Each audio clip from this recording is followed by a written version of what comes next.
Assalamualaikum warahmatullahi wabarakatuh. Salam dan bahagia Bapak Ibu guru hebat seluruh Indonesia. Perkenalkan, nama saya Dian Nur Agustina Harjono, CGP Angkatan 7 Kabupaten Pacitan.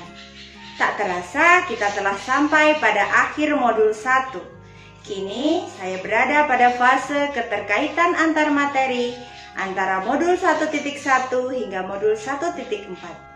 Pada modul 1.1 kita belajar tentang filosofi pendidikan nasional Ki Hajar Dewantara. Dijelaskan bahwa tujuan pembelajaran Ki Hajar Dewantara adalah menuntut segala kodrat yang ada pada anak agar mereka mencapai keselamatan dan kebahagiaan yang setinggi-tingginya, baik sebagai manusia maupun sebagai anggota masyarakat. Untuk mencapainya, kita juga harus mengingat bahwa anak memiliki kodrat alam dan kodrat zamannya. Sebagai seorang guru harus mengetahui juga nilai-nilai dan juga peran guru penggerak. Nilai guru penggerak. Yang pertama, berpihak pada murid. Kedua, reflektif. Ketiga, mandiri. Keempat, kolaboratif. Dan kelima, inovatif. Serta peran guru penggerak, yang pertama menjadi pemimpin pembelajaran, menjadi coach bagi guru lain, mendorong kolaborasi, serta mewujudkan kepemimpinan murid, dan yang terakhir menggerakkan komunitas praktisi. Hal yang luar biasa terjadi pada pendidikan guru penggerak yang telah saya ikuti, bahwa dalam pendidikan ini saya mengetahui hal baru dan juga pengalaman baru yang dapat saya terapkan di sekolah. Mengetahui teori dari Ki Hajar Dewantara, juga nilai-nilai serta peran guru penggerak akan menjadi acuan kita dalam melaksanakan visi guru penggerak. Sebuah perubahan diawali dengan sebuah visi, dan visi yang baik akan dilaksanakan secara kolaboratif dengan seluruh pemangku kepentingan yang ada di sekolah. Untuk mewujudkan visi guru penggerak, maka dilakukan langkah konkret menggunakan metode inquiry apresiatif dengan tahapan Bagja.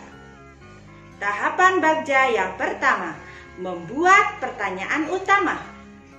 Ambil pelajaran, gali mimpi, jabarkan rencana, dan yang kelima, atur eksekusi. Visi guru penggerak dengan metode inquiry apresiatif dengan tahapan Bagja akan menghasilkan sebuah budaya positif yang dapat diterapkan di sekolah. Namun, dalam menerapkan hal tersebut, Bapak Ibu guru hebat perlu mengetahui 5 dasar kebutuhan manusia dan juga 5 posisi kontrol dalam restitusi yang akan membawa kita pada keyakinan kelas dan juga pada disiplin positif yang akan dihasilkan di sekolah. 5 kebutuhan dasar manusia tersebut adalah: yang pertama, kebutuhan bertahan hidup, kebutuhan kasih sayang dan rasa diterima, kebutuhan pengakuan atas kemampuan, kebutuhan kebebasan, dan kebutuhan kesenangan.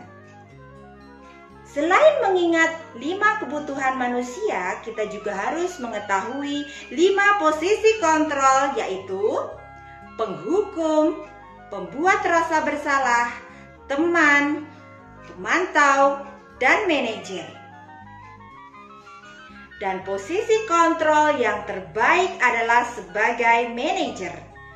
Untuk mewujudkan disiplin positif di sekolah, kita dapat menjadi seorang guru yang memiliki posisi kontrol sebagai manajer dengan menerapkan segitiga restitusi. Dengan mempelajari dasar-dasar proses pendidikan tersebut, maka muncul pembiasaan positif yang akan menjadi disiplin positif yang ada di sekolah, sehingga menimbulkan rasa aman dan nyaman dalam proses pembelajaran, serta murid akan menjadi manusia yang merdeka, serta murid yang menerapkan profil pelajar Pancasila.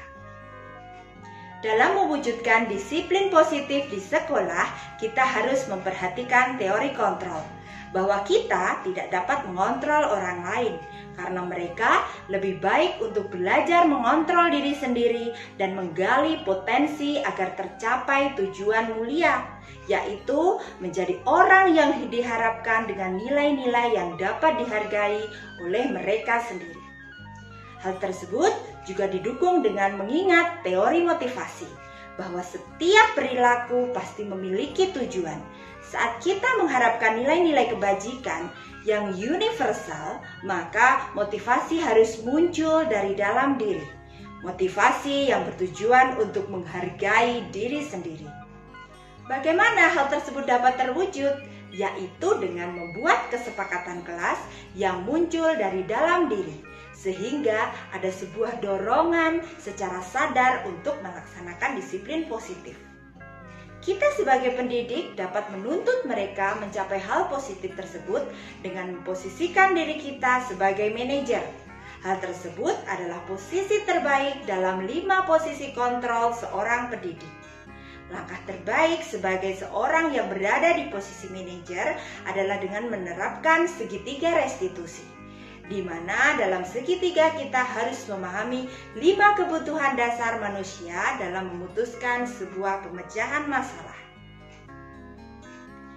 Akan lebih dapat diterima murid sebuah solusi dari kesalahan yang mereka berbuat, baik disengaja maupun tidak disengaja, yang muncul dari dalam diri mereka sendiri, karena mereka memiliki kebutuhan dasar sebagai manusia. Hukuman dan penghargaan tidak selamanya baik. Hukuman fisik akan sangat membekas dan meninggalkan trauma. Hal tersebut pun sama dengan penghargaan, yang akan menjadi kurang tepat saat penghargaan tersebut dapat menjadi suatu hal yang dapat membuat mereka menjadi merasa tergantung dengan penghargaan.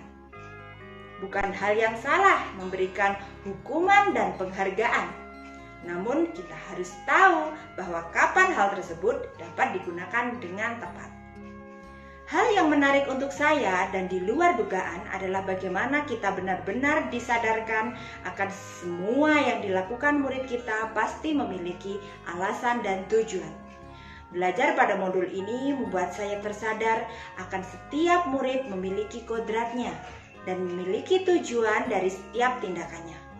Dan kita sebagai seorang pendidik belajar memposisikan diri untuk berusaha mengetahui apa yang sedang mereka rasakan dan mengetahui apa yang mereka butuhkan. Dengan belajar tentang teori-teori untuk menciptakan budaya positif di kelas maupun di sekolah, cara berpikir saya mulai terarah dan berubah. Saya mulai berpikir untuk lebih berhati-hati dalam melakukan tindakan, baik saat membuat sebuah proses pembelajaran yang lebih memperhatikan apa yang mereka butuhkan, dalam memecahkan sebuah permasalahan murid, juga dalam memberikan sebuah reward untuk mereka. Karena saya bekerja di jenjang sekolah dasar, tantangan yang terjadi saat menerapkan budaya positif di sekolah yaitu pada fase menanyakan keyakinan, di mana murid belum benar-benar mampu untuk memiliki solusi atas permasalahannya yang sedang mereka hadapi. Kita sebagai pendidik harus mampu menuntun mereka memilih solusi atas permasalahan yang mereka hadapi yang dapat membawa mereka pada nilai-nilai kebajikan dan juga menghasilkan budaya positif yang muncul dari dalam diri mereka sendiri. Perasaan saya saat itu sangat tertantang. Saya terus berpikir dan mencari solusi bagaimana agar anak-anak merasa nyaman dan juga mampu untuk melatih menyelesaikan masalah yang sedang mereka hadapi, serta tertantang untuk menciptakan disiplin positif yang muncul dari diri murid-murid. Pengalaman dalam menerapkan konsep tersebut, ada beberapa hal yang sudah baik seperti yang saat saya mulai memahami bahwa setiap anak memiliki kebutuhannya sebagai manusia. Saya memperhatikan alasan mengapa mereka melakukan sesuatu hal. Namun bagi saya ada hal yang perlu diperbaiki dari penerapan konsep tersebut, yaitu saya harus memperbaiki keyakinan kelas yang telah kami sepakati selama ini. Posisi yang sering saya pakai adalah sebagai pembuat rasa bersalah. Saya bersuara lebih lembut, menggunakan keheningan, membuat mereka merasa bersalah dan rendah diri. Saya merasa bahwa hal tersebut sudah tepat saya gunakan untuk memberikan mereka peringatan saat mereka melakukan sebuah hal yang tidak baik. Namun, setelah saya mengenal dan mempelajari modul ini, posisi yang saya pakai adalah sebagai manajer. Saya merasa lebih tepat dan lebih mampu menjadi sosok yang dapat mereka andalkan untuk menuntun mereka memahami dan memecahkan solusi atas segala permasalahan yang sedang mereka lakukan. Mereka akan menjadi lebih baik serta sadar diri dalam melakukan nilai-nilai kebajikan yang menjadi budaya positif. Sebelum mempelajari modul ini, mungkin saya secara tidak sadar telah menerapkan segitiga restitusi saat menghadapi murid. Tahapan yang sering terjadi adalah saat menstabilkan identitas dan validasi tindakan yang salah. Pastilah setiap guru akan menanyakan apa yang sedang terjadi saat murid mereka saling mengadu atau sedang dalam masalah. Menanyakan juga apakah hal yang dilakukan adalah hal yang benar. Selain konsep-konsep yang dilakukan dalam modul ini, hal yang menurut saya juga tidak kalah penting dalam menciptakan budaya positif adalah kerjasama dengan orang tua. Karena pembiasaan yang baik harus dilakukan secara konsisten dan juga dilakukan oleh banyak pihak. Dan pihak yang paling berpengaruh besar dalam menciptakan budaya positif adalah dengan orang tua. Terima kasih Bapak Ibu guru hebat di seluruh Nusantara. Sekian pemaparan koneksi antar materi pada modul 1.4. Salam dan bahagia.